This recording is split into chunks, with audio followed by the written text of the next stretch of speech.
Welcome to our hotel room that is also our laundry room. Yes, we a little behind schedule. So we left Liberia and headed down the Nicoya Peninsula towards Samara. Yep. We wanted to take a look at Samara, but once we got there it was pretty busy, pretty touristy, so we left. So we were trying to get to, where were we trying to get to? Montezuma. But we didn't get there. Something about his revenge.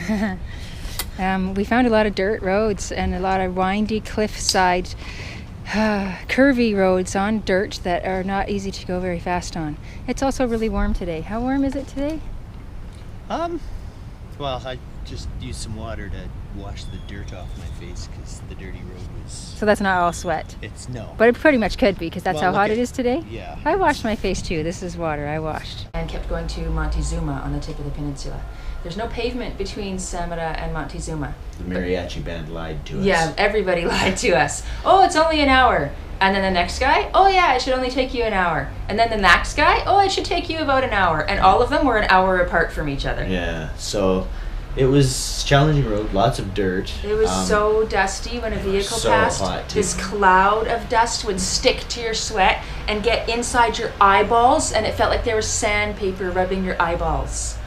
We ran into lots and lots of river crossings too, so we'd be wet and then more dust, Yeah, and it would just pile sticks up. to you. But the first one was kind of neat. We got there and I got off the bike just to check the depth to make sure, see what the river looked like.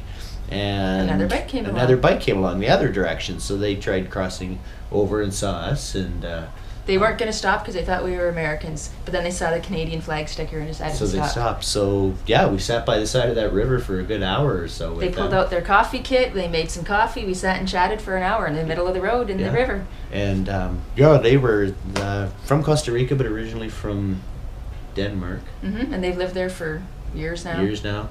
But after that, we continued on. More And river crossings. 4 or 5, I don't know, they just kept coming. So it'd be dirt, dust, and then water. It's just far enough for you to think, well, I can't go back. But geez, how many more river crossings are there? Are we getting close yet? And the next guy says, about an hour. And there was a couple, like, it was a little challenging. Yeah, We snaked out I a little wiggled bit. pretty good in the last one. Yeah. I was having troubles on one. I thought I was going over, but which sucks in the water because then everything's wet. But we carried on.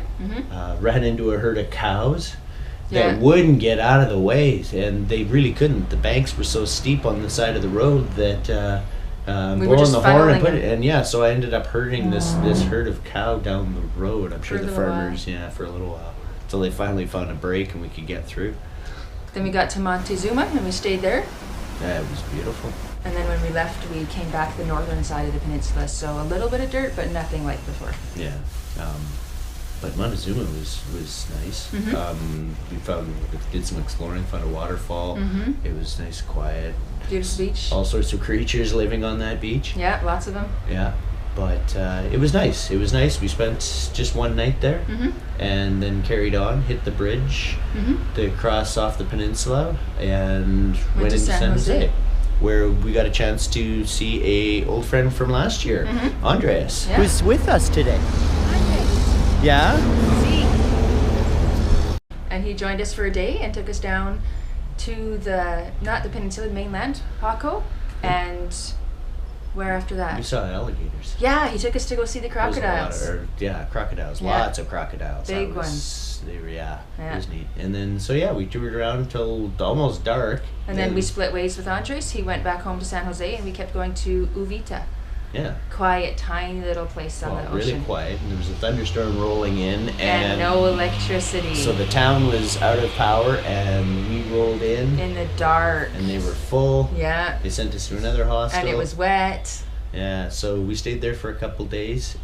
We stayed there for one day and we overpaid because he said he was full and the first place was already full and it's already dark. So he said the only room he had was a 4-bed room and he charged us the full price for 4 beds. But it wasn't too expensive. We stayed and then the next day it poured and poured and poured. So we stayed again.